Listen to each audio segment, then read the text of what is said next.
और ये खबर कब से आ रही थी कि हेमंत सोरेन ऐसा कर सकते हैं, अपनी पत्नी को वो मुख्यमंत्री बना सकते हैं? ऐसा मुझे लग रहा है कि कुछ मिनटों के बाद ये ऐलान हो सकता है, क्योंकि जेएमएम की एक बड़ी बैठक है। एक बड़ी खबर बता दूं, जहां एक तरफ हेमंत सोरेन से कल पूछताछ करेगी, वहीं तेजस्वी यादव से पिछले 6 घंटे से पूछताछ करेगी ईडी। पिछले 6 घंटे से ईडी के अफसरों के सामने सवालों के जवाब दे रहे हैं तेजस्वी यादव। 6 घंटे से ईडी दफ्तर में तेजस्वी यादव मौजूद हैं और पटना ईडी दफ्तर में यह पूछताछ हो रही है। जमीन के बदले नौकरी केस में यह शिकंजा है। अब मैं एक बार जरा एजिया जी के पास जाऊंगी। एजिया जी, आप लोग कह रहे हैं कि नीतीश जी निकले हैं तो देखिए हम पर ईडी की कार्रवाई हो गई, लेकिन ईडी की कार्रवाई तो बहुत पहले से हो रही है। ये तो काफी पहले से है। वो समन भी आए थे, गए नहीं थे उस समय। देखिए सुचिता जी, ये जो कार्रवाई ईडी की होती है, आप खुद सोचे किन किन पे हो रही है और किन पे होती है और कब होती है। लोकसभा का 24 में चुनाव है, ईडी की गतिविधि बढ़ गई है। यही ईडी थी ना जो तेजस्वी यादव का जो केस था उसको 2 साल पहले क्लोज कर दी थी। फिर बीजेपी का प्रेशर पड़ा, ईडी केस खोल दी। ये लैंड फॉर जॉब वाला जो केस है, ये कब की बात है? जब हमारे राष्ट्रीय अध्यक्ष लालू प्रसाद यादव रेलवे मिनिस्टर थे, उस समय तो तेजस्वी जी अंडर 18 थे, नाबालिग थे। उस समय ये लैंड फॉर जॉब वाले केस में इनको कैसे इन्वॉल्व कर दिया गया और कैसे इतनी पूछताछ हो रही है? हमको ताज्जुब होता है। और साफ दिखाई देता है कि ईडी जो है इंडिपेंडेंट बॉडी नहीं है। ईडी की जो एक डिग्निफाइड पोजीशन थी, जो एक आइडेंटिटी थी, जो क्रेडिबिलिटी थी, वो खत्म हो गई है। सिर्फ बीजेपी के इशारों पे नाच रही है। ये साफ शो करता है कि बीजेपी हारने वाली है 24 में। तभी तो वो सारे विपक्षियों को डरा रही है। किसी न किसी तरीके से वो नीतीश कुमार जी को भी जरूर डराई होगी। जो माननीय मुख्यमंत्री नीतीश कुमार जी यू टर्न करके बीजेपी के पास चले गए। जो डर नहीं रहे हैं वो लड़ रहे हैं, ईडी से जवाब दे रहे हैं, फेस कर रहे हैं। बीमार लालू प्रसाद यादव जी हमारे राष्ट्रीय अध्यक्ष, उनको कल 10 घंटे बैठाया। नीतीश कुमार क्यों गए हैं मैम? इसका लेकर तो बहुत सारे कारण सामने आ रहे हैं। खाते नहीं है जो नीतीश कुमार क्यों गए आपका पाला छोड़कर? इसके तो कई कारण अब सामने आ रहे हैं। कुछ वो खुद बता रहे हैं, कुछ आप बता रहे हैं, कुछ अटकलें हैं, दोनों हर तरफ से है। लेकिन सवाल ये है कि ये कार्रवाई नहीं है। क्या वो बताएंगे कि बीजेपी उन्हें डरा रही थी, जिस वजह से वो डर के चले गए बीजेपी के पास? अच्छा, नीतीश कुमार को भी आप लोगों ने डरा दिया। शहजाद जी, आप लोग नीतीश कुमार को भी डरा रहे थे, इसलिए वो आपके पाले में आए, इसलिए नहीं कि वो आरजेडी से दुखी थे। अभी देखिए, मैं एक एक करके जवाब देता हूँ। सबसे पहले तो यदि ईडी सीबीआई का गलत इस्तेमाल हो रहा है, लालू प्रसाद यादव 4 बार कन्विक्टेड है। पहली बार कन्विक्टेड इन यूपीए टेन्योर। दूसरी बात, tweet Arvind Kejriwal 3 October 2013, Lalu is corrupt, made crores in fodder scam. ये अरविंद केजरीवाल आपके नए नए साथी का ट्वीट है। तीसरी बात, मैं आपसे कह रहा हूं कि हम सबको डरा रहे हैं, ईडी सीबीआई का गलत इस्तेमाल कर रहे हैं। ये देखिए इस्तेमाल हो रहा है, तो मुझे बता दीजिए कि क्या कोर्ट्स भी मिले हुए हैं? कोर्ट्स आप मिले हुए हैं और इसीलिए लालू प्रसाद यादव को 4 बार कन्विक्ट कर दिया? या बोलिए कन्विक्शन भी रॉन्ग है, सुप्रीम कोर्ट पर भी भरोसा नहीं है आपको? और चौथी बात, देखिए हालांकि मैं दिखाना नहीं चाहता था, परंतु ये है लालू जी का बैडमिंटन खेलते हुए वीडियो। जरा जूम कीजिएगा इसको। ये लालू जी बैडमिंटन खेल रहे हैं। तो सब फिट एंड फाइन है, बैडमिंटन खेल सकते हैं बेल पर बाहर रहकर, हेल्थ ग्राउंड्स पर, तो जरा उसमें पार्टिसिपेट भी कर सकते हैं। और आखिरी इन्होंने बोला कि Tejashwi was minor. Tejashwi was minor when scam happened. बिल्कुल सही, वो स्कैम पहले सबसे शुरू करने वाली रेलवे मिनिस्टर ममता दीदी थी कि इस पर जांच होनी चाहिए, परंतु तेजस्वी माइनर नहीं थे जब उसका प्रोसीड्स ऑफ क्राइम उनके नाम पर किया गया और आज भी उसके वो बेनिफिशियरी है। इसीलिए मैं कह रहा हूं कि रॉबिन हुड की कहानी हमने सुनी है, ये रिवर्स रॉबिन हुड है कि अमीरों से लेकर गरीबों को नहीं देते, गरीबों की जमीन औने पौने दाम में खरीदकर अपना महल बनाते हैं। यह पहला ऐसा प्रकरण है रिवर्स रॉबिन हुड का कि गाय के चारे को भी चोरी कर देते हैं। आप कहां से बोली जा रही कि ये वेंडेटा है? इसीलिए मैं कह रहा हूं कि कम से कम आप बता दीजिए कि चलिए बताइए कि अरविंद केजरीवाल गलत है क्या जब उन्होंने बोला कन्विक्टेड करप्ट है लालू प्रसाद यादव?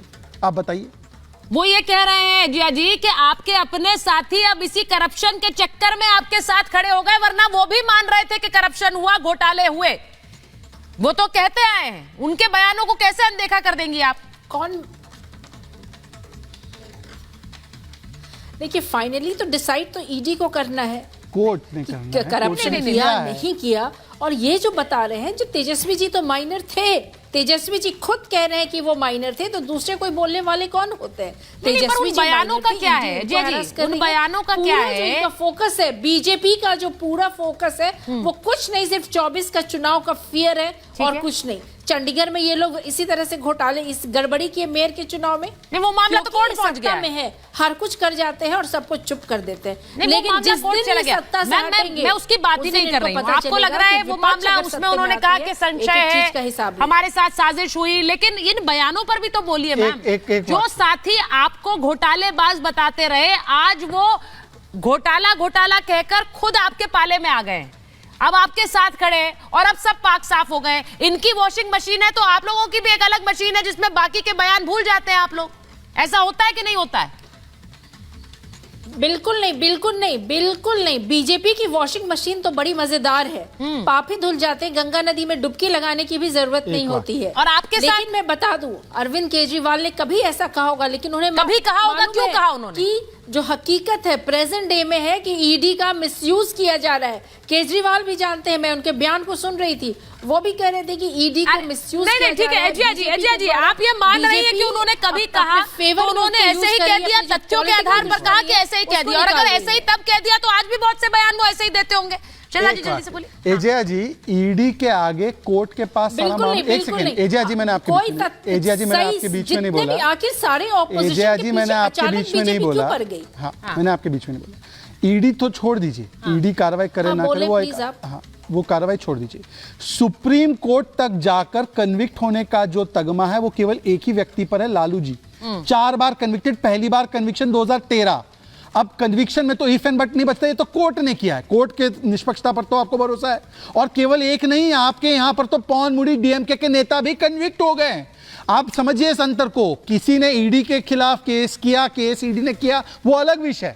अब मैं उसमें जा ही नहीं रहा। कन्विक्टेड करप्ट को कहां से बचा रहे हैं आप ये कहना चाह रही है कि कोर्ट गलत था जब उन्होंने लालू जी को 4 बार कन्विक्ट किया?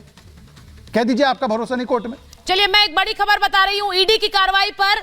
अब ये एक और खबर है आपके लिए अजय यादव जी, क्योंकि आप लोगों का एक गठबंधन बिहार में टूटा है। वहां सुन लीजिए, अखिलेश यादव ने सवाल उठाए हैं, सिर्फ विपक्ष पर ईडी एक्शन क्यों है। अखिलेश यादव ने कहा कि बीजेपी ने ईडी को हथियार बनाया है। ये कहते हुए अखिलेश यादव ने आज सीटों का भी ऐलान कर दिया लोकसभा की।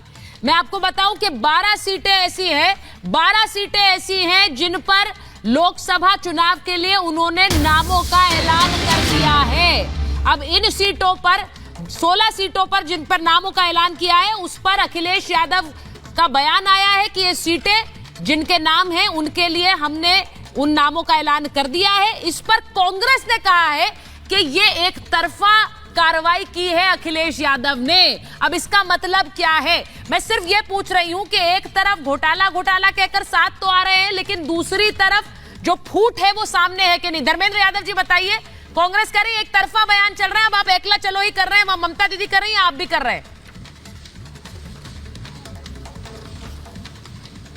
नहीं, देखिए सुचारिता जी, ऐसा है कि सीटों के बंटवारे को लेकर के माननीय जी के ट्वीट पहले भी आए थे, और जिस तरह से हम लोगों ने बताया थे कि 11 सीटों पर सहमति कांग्रेस के साथ हुई है, तो उन 11 सीटों के प्रत्याशी ये नहीं है, वो उसके अलग दूसरे प्रत्याशी हैं। पहली कह रहे हैं, कांग्रेस कह रही दूसरी है, बात, भारतीय जनता पार्टी के प्रवक्ता जो करप्शन पर इतनी बड़ी बड़ी, आपने किसी से सलाह नहीं की है? गठबंधन में तो सलाह होती है। नहीं, तो जो हमारी सीटें वो तो हम तो खुद ही ऐलान करेंगे या दूसरा करेगा उसका ऐलान? ये आपकी सीटें हैं, आपने 11 दी और उसके बाद कांग्रेस आपसे नाराज है। वो ये खुश नहीं है इस बात पर कि आप 11 सीटें देकर आगे चल गए। आपको लग रहा है उत्तर प्रदेश में अभी भी गठबंधन में all is not well sir? अभी लग नहीं रहा है ऑल इज वेल यूपी में? सुचारिता जी, बस एक छोटा सा सवाल आपसे ये है कि इस देश की मीडिया में जितने शो इंडिया गठबंधन के सीट शेयरिंग पर हुए हैं, क्या एनडीए के गठबंधन के सीट शेयरिंग पर एक भी डिबेट आपने सुना या देखा है? क्या एनडीए गठबंधन के सीट शेयरिंग के बारे में बात नहीं होनी चाहिए? फर्क पड़ता है, फर्क पड़ता है। अरे सुचारिता जी, पड़ता है, फर्क पड़ता है सर। इंटरेस्टिंग क्यों है, मैं बता देती हूँ। आज शहजाद पुनेवाला जी अगर इस शो में है तो वो बता दे कि भारतीय जनता पार्टी का सीट